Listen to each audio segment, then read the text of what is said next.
It's the last place, in fact, where a white man is still addressed as Sahib. The old Indian Raj. This is a marvelous country for any professional soldier or any young man who wants to make the army his profession, to come out here and serve under the Sultan. He'd find that he'd carry this through the rest of his life. It's training which you could never replace. We always said when we lost the Northwest Frontier, we'd lost the finest training ground the British Army ever had. And here, this is the only place that now exists.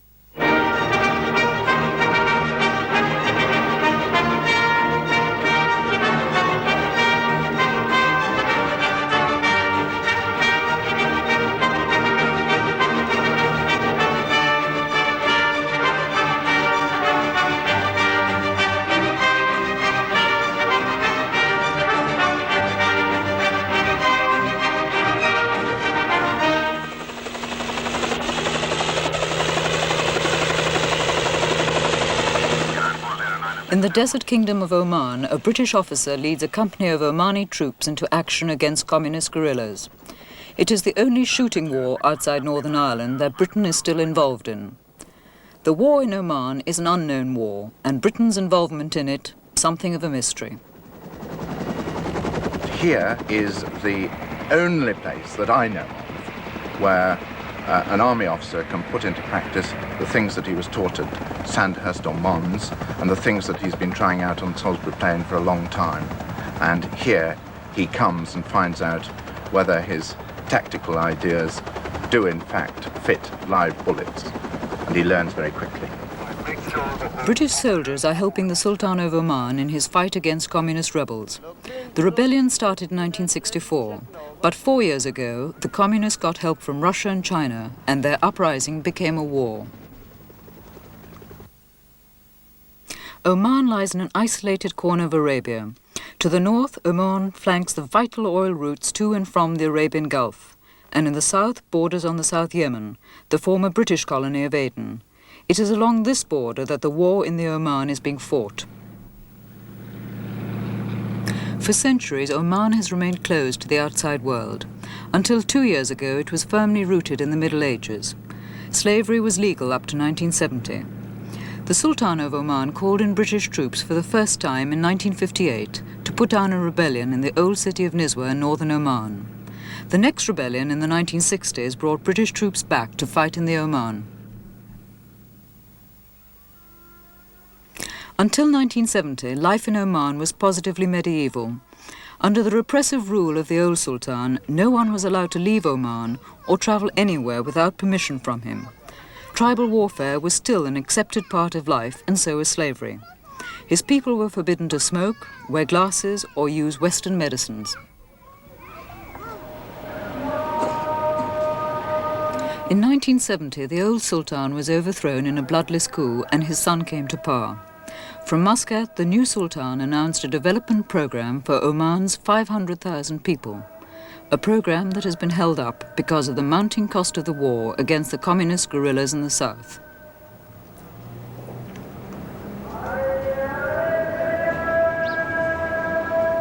The job of propelling Oman from medieval stagnation to modern development has proved slow and difficult.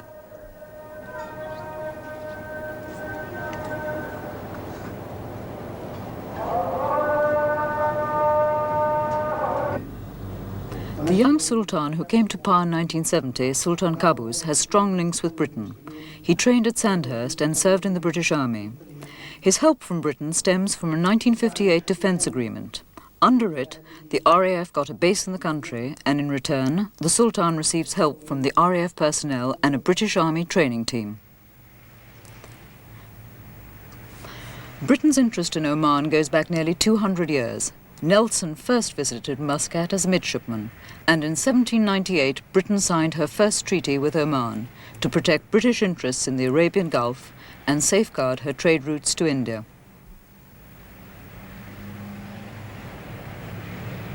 The British connection with the country is to be seen everywhere, and it makes useful propaganda for the communist guerrillas fighting the war in the south.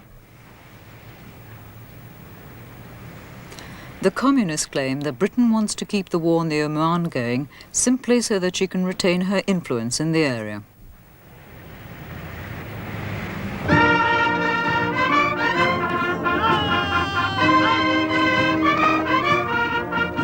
Since the young Sultan took over, he has doubled the size of the army and increased the number of his British advisors. All his closest aides are British, most of them former officers in the British Army.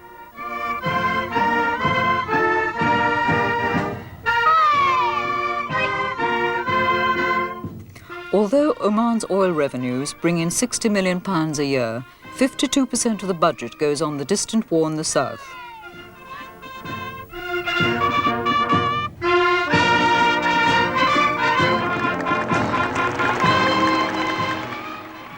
All the major positions in the Sultan's army are held by seconded British officers. The command of the war zone is Brigadier Jack Fletcher. Well, there's very definitely a war here. The war is against the communist guerrillas of the People's Front for the liberation of Oman and the Arabian Gulf. And if they weren't conducting their operations on the territory, then there would certainly be no war. Why exactly are they fighting? Well, the history goes back to the early 60s. When a number of dissidents in Dhofar took up arms on the basis that they objected to the somewhat autocratic rule of the previous Sultan. And in 1968, this movement, which was then called the Dhofar Liberation Front, was taken over by the Chinese communists, given support and training, and became PFLAG. There are something of up to about 1,000 military wing, hardcore communist guerrillas.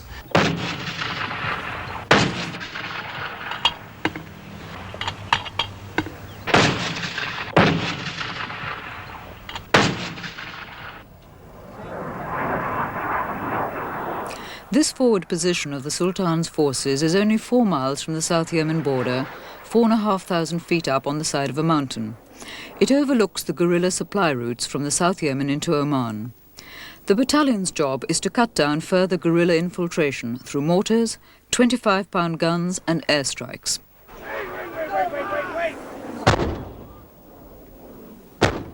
A British colonel is in command of the operation. Roger, yep. Keep your eyes open as to where he's firing and see if it's giving you a good indication of if he's in the right area or not. There will be a chopper above as well in about figures 5, and he'll be having a look to see if he can spot him as well.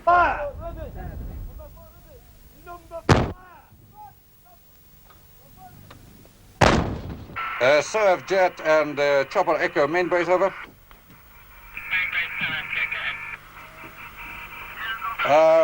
We are going to engage with guns now. If you could stand by and watchful of shot if you can through the cloud, over. Alpha 52, at my command, 1 round bear for a bag. Louder! Louder!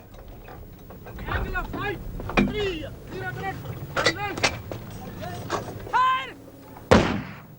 At my commands, Alpha 53, Alpha 2. The battalion commander is a British colonel. He's been here for the last 9 months. Colonel, you've been commanding the most active front of the war. What? That's lovely.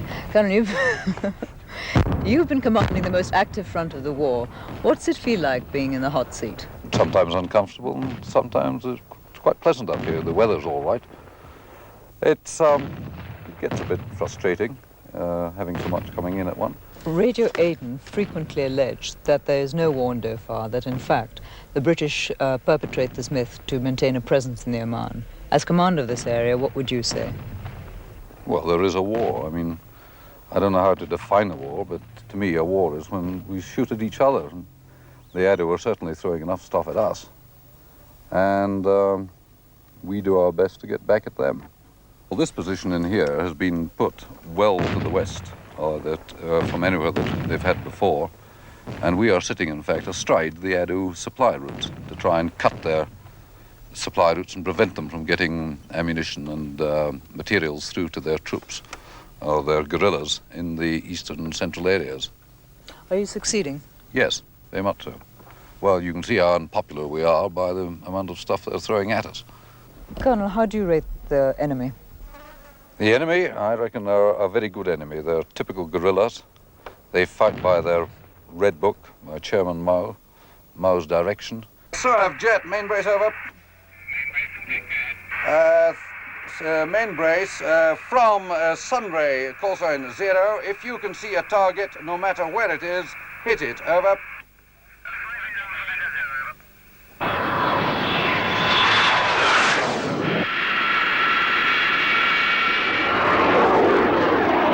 Okay, slacking your turn slightly. There they are.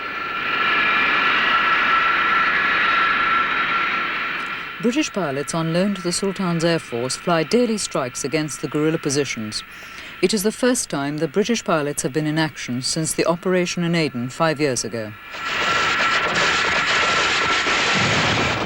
That was good, I got that one smack on.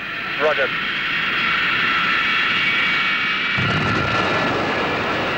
Okay, slacken slightly, slacken slightly. Passing on your port side. I'll have your contact.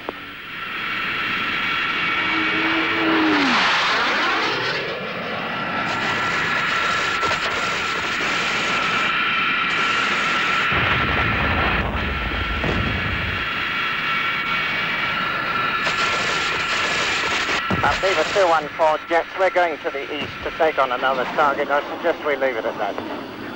Roger, Jets. Would you say that Oman is the only place where you're involved in a war? Would you say you come here for the excitement of flying in a war? Initially, yes. Would you say so?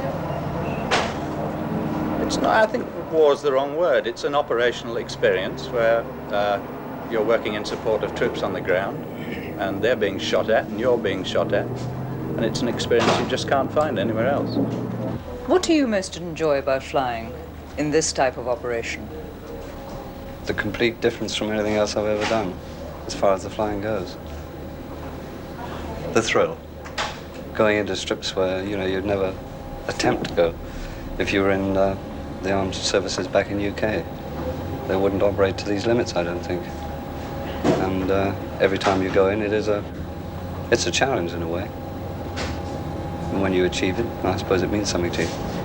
What do you think of the enemy soldier on the ground at the other end of your rockets and bombs? They started the war, we didn't. And I've personally seen several people come in with their limbs blown off that we've had to rescue from our side through the enemy, just laying mines and causing general alarm and despondency. So I have absolutely no qualms about getting back at what is right. Correction, getting back for what is right, which is getting at these people who are causing a lot of trouble.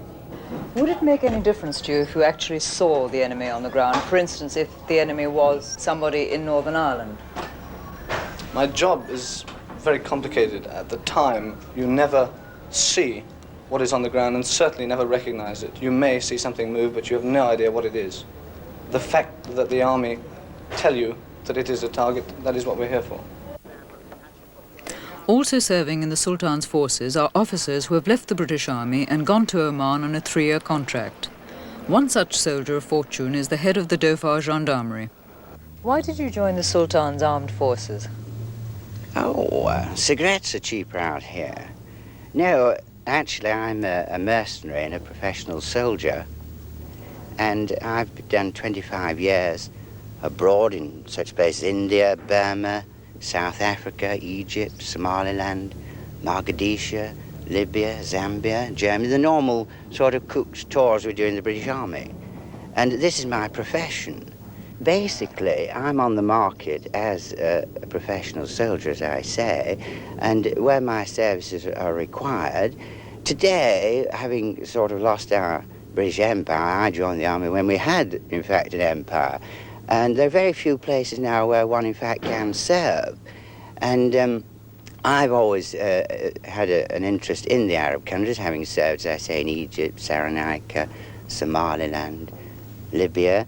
And when the opportunity came for me to come out here, I snapped it up, purely, basically, for the job. And, of course, secondly, because this is my life. Now, what is the difference between your sort of contract officers and the mercenaries like Mike Hoare and the mercenaries in the Congo? Well, Mike Hoare recruited his so-called mercenaries from the dole queues of countries like South Africa, London, and in Europe, rather thuggish types of people. And you cannot compare the mercenaries who are serving for Sultan Qaboos in the Sultan's armed forces with those particular guys. You seem to use the expression mercenary as if it was a dirty word. Now, in most countries of the world, mercenaries, contract officers, which we are employed by the various governments as instructors with the forces. They're ex-British Army officers, ex-NCOs, and due to our history and our traditions, we have sort of cornered the market in this sort of thing. And the commodity we offer, which is us, is definitely marked Made in Great Britain. The airport from which the Sultan's Air Force flies its sorties against the guerrillas is maintained by the RAF. The RAF post at Salalah is only 10 miles away from the war in the mountains. A series of fortified outposts manned by the RAF regiment guard the approaches to the base.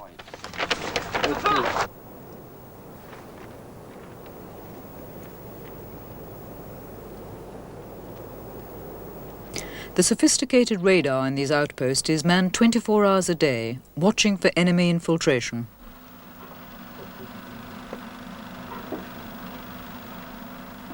Also serving in Oman is the British Army training team from the crack SAS regiment.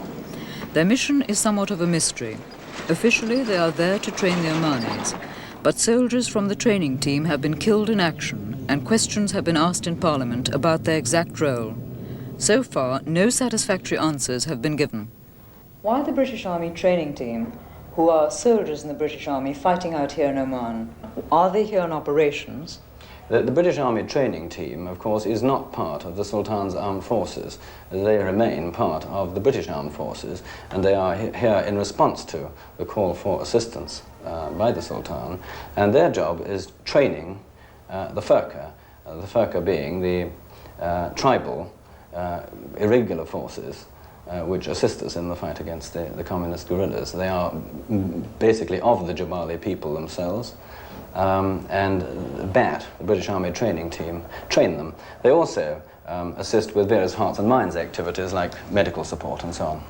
If they're only here on a training mission, why is it that every time one of them are killed in supposed operations, that an angry storm is raised in the House of Commons?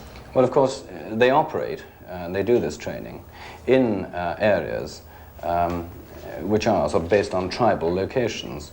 And if, as happened on the 19th of July this year, the communists launch an attack on one of those locations, needless to say, the training team plus the local forces, the forces of the Sultan, have got to defend themselves. So in that sort of situation, it's not surprising that the odd casualty is taken. Whatever their role in the war, British soldiers have died in Oman. There are no official figures for the British dead, and both the British government and the government of Oman are anxious to play down the British presence in such a sensitive area of the Arab world, where British soldiers are fighting and dying for the Sultan of Oman.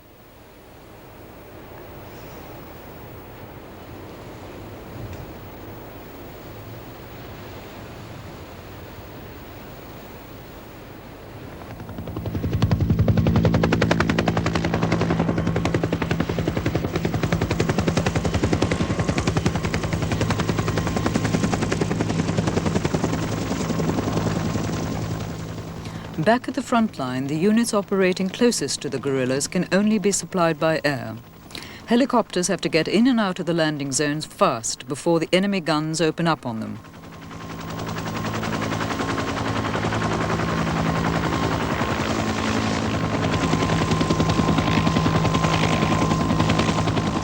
Spares, ammunition, food and water come in twice a week.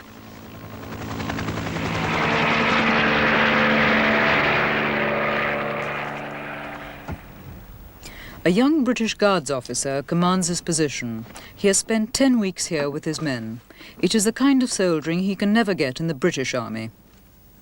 My job really here is to stop the enemy resupplying, which they were doing before. The thing about this place really is that everything I require up here has to be brought up by a helicopter, therefore, which I get twice a week, Wednesdays and Saturdays, and therefore water is very short. We only get 5 water bottles per man, which means washing is basically out. And unfortunately, I haven't had a wash for 6 weeks now, since I last went down to Salalah. So I must stink a bit, but still. All ammunition for our mortars, all our food, and of course the mail, which is the most important thing, comes up on the choppers. Basically, the Adu, or the enemy, Adu as we call them, mortarists most days, and also small arms we get about 3 times a week. This last week we had 90 mortaring comers, as we call them, and we were small armed on about 4 days. And while I've been up here for 10 weeks, and I've had join nearly 500. Their field craft is superlative. We very rarely see them moving into position, and once they are in position, it's very difficult to tell exactly where they are.